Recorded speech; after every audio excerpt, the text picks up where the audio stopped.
Good morning, students. Today we are going to learn chemistry. That's chapter number 2, acid, bases, and salts. Now, these words, acids, bases, and salt, you might have learned or heard in your home. Might be sometimes when your mom washes the bathroom, she uses acid. Then salt, we know namak that we use in our food.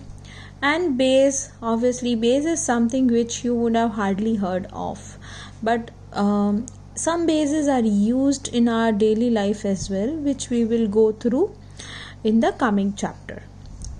So now basically this chapter is given on page number 17 in your textbook, and today we will be referring a little bit of introduction with precise details.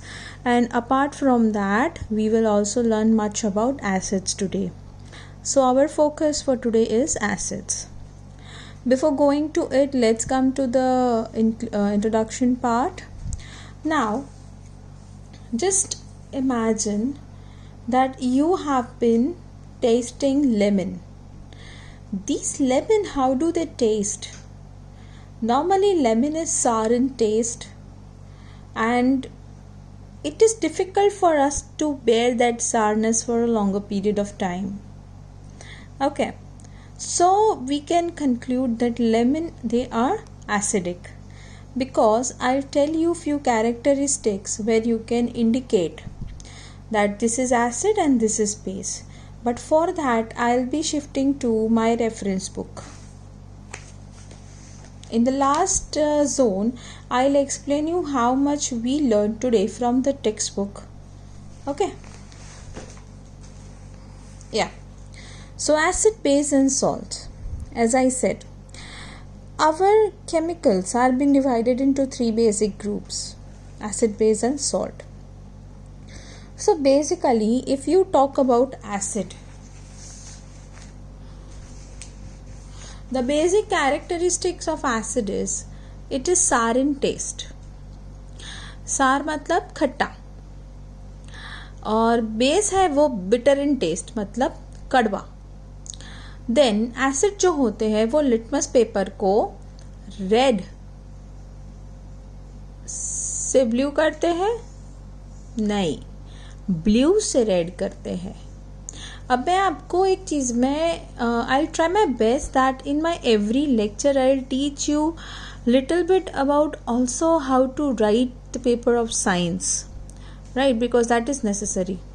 So here you can see that मैंने गलती से red to red लिख दिया था, right. तो मैंने सिर्फ एक लाइन काटी है और फिर मैंने उसके नीचे ब्लू लिख दिया है. तो कितना नीट लग रहा है. सो लाइकवाइज जब भी आप भी कोई पेपर लिखो, any paper, just strike it off once. Don't just rub a pen over and over to the word till it's been hidden. It's fine if people can read your mistakes. It's good that you are rectifying it.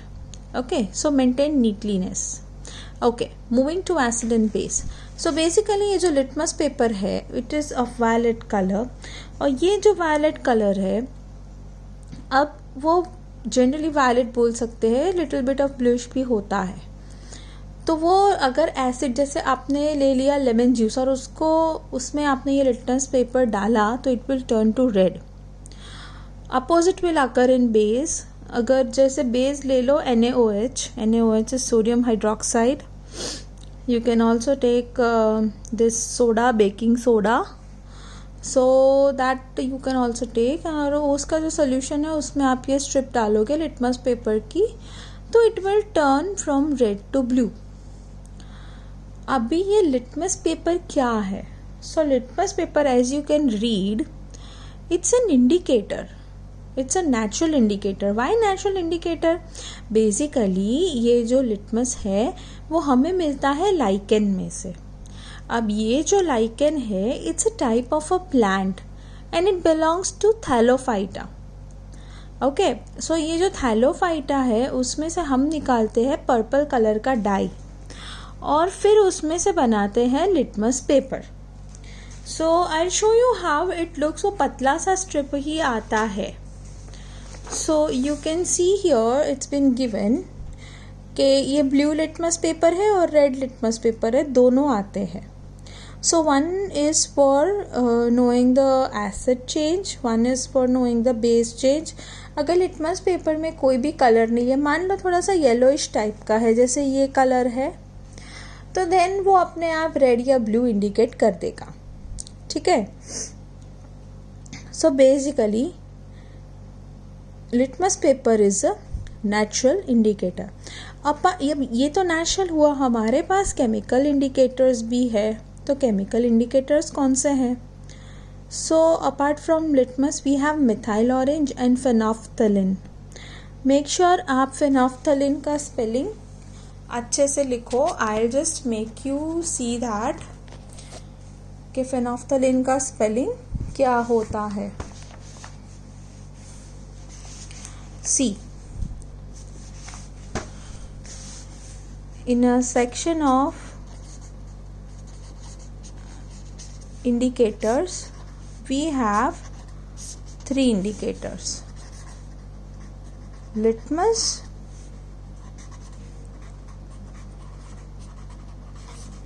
methyl orange, and next we have is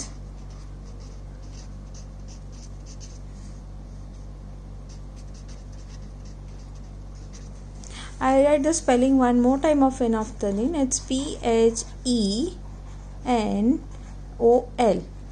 Phenol.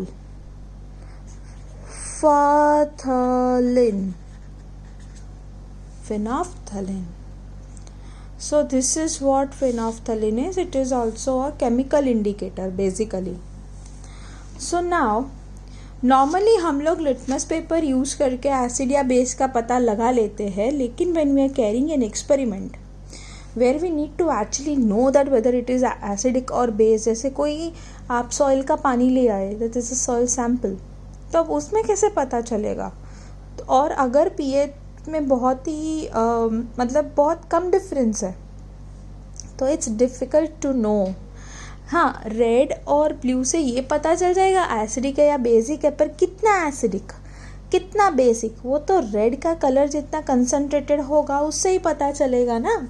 तो वो जानने के लिए we have to use this methyl orange and phenolphthalein. Okay, moving ahead.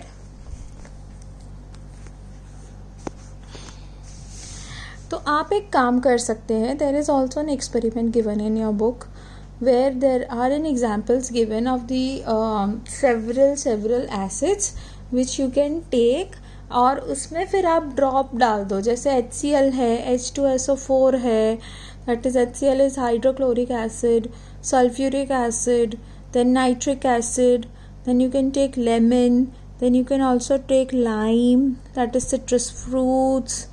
ये सब इकट्ठा करके इनको अलग अलग वॉच ग्लास में लीजिए और फिर पीएच टेप से जान लीजिए कि इनकी पीएच क्या है. So you can work in that way as well. Now further ये शायद जब आपका जब कॉलेज या फिर स्कूल स्कूल खुलेगा तब आपको ये जानने को मिल जाएगा कि these types of chemicals look like. Generally ये ट्रांसपेरेंट होते हैं पर आप लोगों को छूने नहीं दिया जाता है. So you'll be taken to your chemistry lab and you will be able to see it. Okay. So now moving ahead. So I'll tell you, जब मिथाइल ऑरेंज को हम यूज़ करते हैं, राइट, सो मिथाइल ऑरेंज जो होता है ना वो रेड कलर देता है जब ये एसिडिक सोल्यूशन में है तब, और अगर वो बेसिक सोल्यूशन में है तो वो देगा येलो कलर. आप इधर देख सकते हो. I will just zoom it for you. See, this is methyl orange, this is yellowish colour and this is red colour. So you can see here that this will be difference. As I said that if this methyl orange is acidic it will turn red, अगर basic है तो it will turn yellow. So is the case with the phenolphthalein. Phenolphthalein will turn colorless if there is an acidic. अगर इस phenolphthalein को आप acid में डालोगे तो it will be colorless, and if you will add to base then it will be pink. So you can clearly see the difference between both of them. And these two indicators apart from chemical हम इसे synthetic भी कहते हैं.